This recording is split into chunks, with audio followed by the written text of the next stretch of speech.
What's up, guys?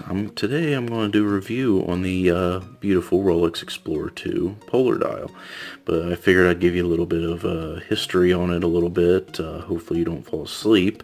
Anyways, in the 1930s, Rolex was testing their oyster watches and Himalayan explorations, and one of the most popular was in 1953. Sir Edmund Hillary and Tenzing Norgay summited Everest, and they wrote the hype about it, and the same year they introduced the Explorer 1. And then in 1971 they introduced the Explorer 2, which race car driver slash actor Steve McQueen wore. And in 2011 they brought it back with the orange hands, just like the old one. Anyways, to the main review. This watch has always been something I wanted. I couldn't decide whether or not I wanted a Rolex Explorer 2 or an Omega Seamaster. And I was also looking at Breitlings at the time too. Breitling just wasn't for me. I'll be honest, they're just too damn shiny for me. Too gaudy. I'm not saying they're a bad watch. I know that they're a great watch. They're just not for me. Anyways, I tried on the Seamaster and the Explorer 2 at a jeweler near me, and it was nice to see them on the wrist, and because honestly, I've bought watches in the past that you buy them, buy pictures online, and you just can't go by pictures. You get the watch and put it on and you think it looks great, and you're like, wow, I should have just looked at this in the store. But anyways, the lady that showed me these, man, she needed a Tic Tac. She had some horrible breath, but I did get to learn a lot of stuff, about the watches and see them on the wrist and whatnot. But anyways, I decided to go with the Rolex Explorer 2 over the Seamaster because of a few factors. It looked better on my wrist. I felt like this watch was more for me, my lifestyle. Looked better. Also, honestly, people say, well, I don't. Whenever you say I bought the watch because, one of the reasons is that they hold their value and whatnot, and people are like, well, I'm not planning on selling my watches. Well, none of us really plan on selling our watches. Some of us do, but most of us buy the watch thinking, well, I'm going to have this forever or whatnot. But in reality, I think we all kind of buy and sell and trade, and a lot of people in the watch community. So I wanted something that I could wear and enjoy, and in the future pass down to my kids. And it's just nice knowing that years from now it's still going to have, maybe not all the value, but it's going to have, quite a bit of the value still left in it. And if not, sometimes they can be worth more, but it's just nice knowing. But Omegas, I've heard, I don't know, but I've heard that they don't hold their value as well as a Rolex. And I thought the Explorer fitted, me better because I do like to travel, and a little bit about this watch. So, you got the twin lock screw down crown, and first position you got the winding.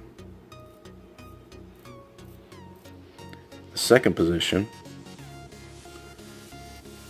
you get to change the hour hand, and it also changes the date. And then you got the third position, which moves everything. Now the orange hand is your second time zone, or you can put it for military time, which is what I usually do.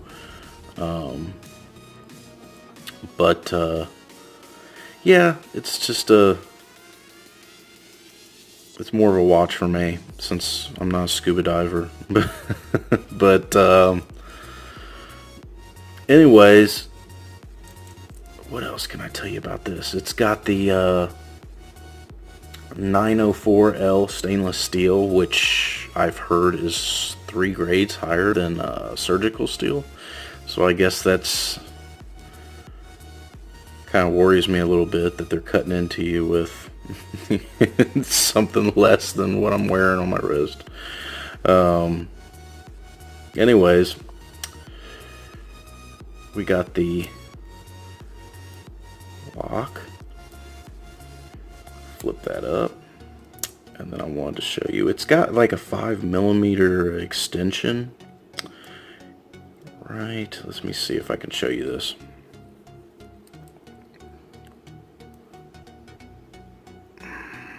Maybe. Let me flip it out and then I'll be able to show you. That way if your wrist swells, you can adjust it. It's a nice little touch, but hold on, let me get this back to the way it is.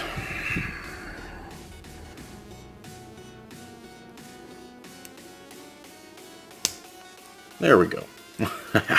I have to see it. It's hard doing it while you're filming it. Anyways,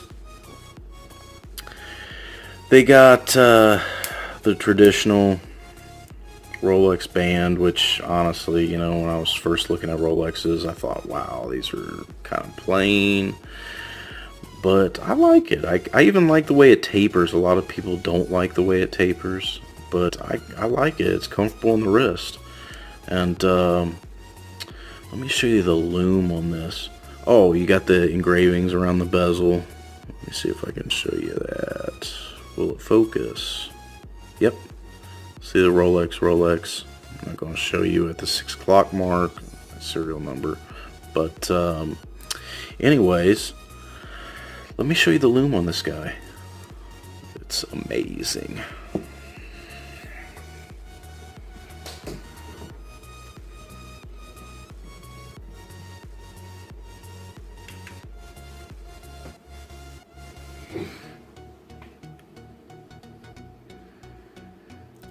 Get it all loomed up,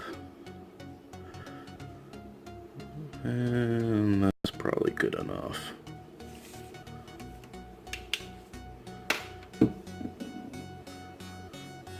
This thing is ultra bright. I love it. Get a little shot of that.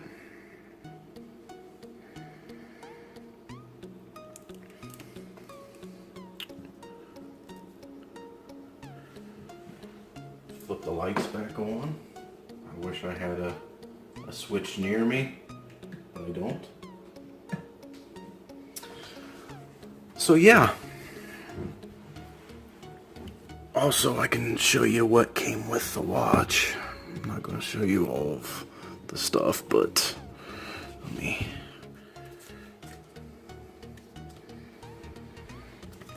You got the book that came with it. Let's move this guy to the side for a second. This tells you about how to set it and whatnot. And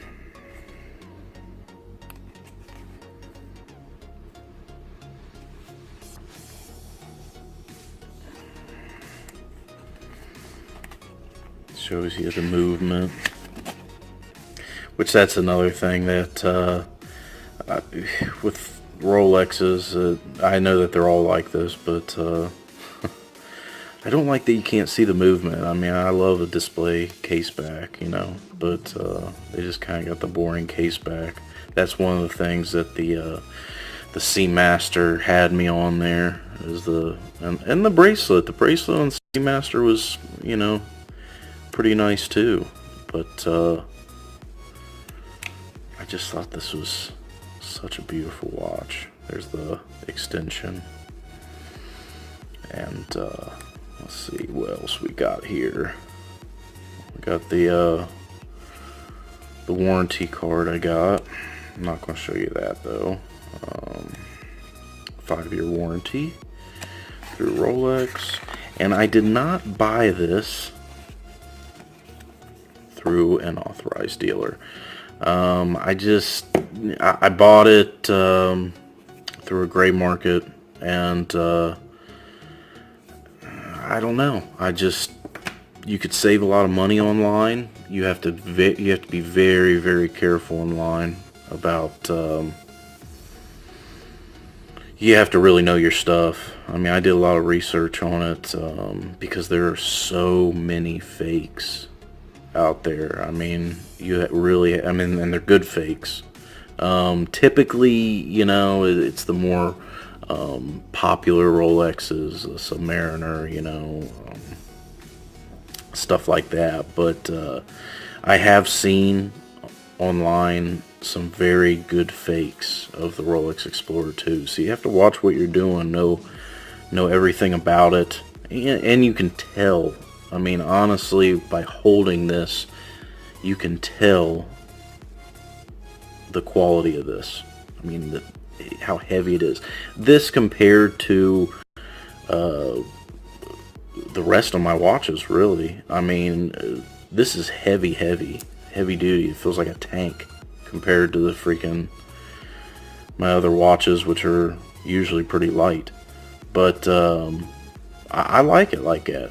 I like the feel of it on my wrist, you know, to know there's something there. But anyways, like, comment, subscribe, all that good stuff. Don't think about it, just do it. You got any questions, ask me. I got a few more videos coming up, but until then, I will talk to you guys later.